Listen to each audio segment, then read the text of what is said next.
আন্তর্জাতিক বাংলা সাহিত্য ও সংস্কৃতি পরিষদ আয়োজিত আন্তর্জাতিক সাহিত্য ও কবিতা উৎসব পালিত।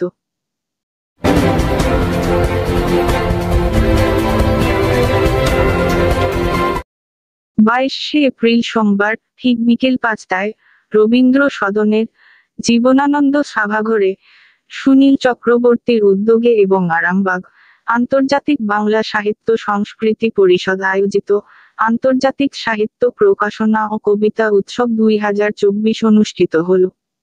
উৎসবে অতিথি হিসেবে উপস্থিত ছিলেন কবি, সাহিত্যিক, সঙ্গীত শিল্পী এবং বাংলা ভাষার রূপকার। উপস্থিত ছিলেন রুমি আজনবী সঙ্গীত প্রশিক্ষণ বাঁশরী বাংলাদেশ, সর্বাণী চক্রবর্তী, সুদীপ চক্রবর্তী, কেতকী প্রসাদ রায়, কমল দিয়ে শিকদার, নীতিশ বিশ্বাস, তাপস তুষার সহ অন্যান্যরা। অনুষ্ঠান শুরুর আগে সকল অতিথিদের উত্তরীয় পুষ্পস্তবক এবং একটি করে মহর্ষিদের সহ স্মারক তুলে দেন।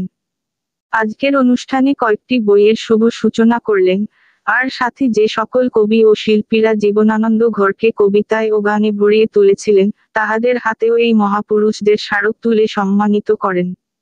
অনুষ্ঠানের কর্ণধার সুনীল চক্রবর্তী মহাশয় বলেন, আমি চেষ্টা করেছি এই সকল মহাপুরুষের কিছু স্মরণীয় ঘটনা তুলে ধরার, এবং চেষ্টা করেছি তাদেরকে নিয়ে, তাহাদের স্মৃতি নিয়ে এগিয়ে চলার।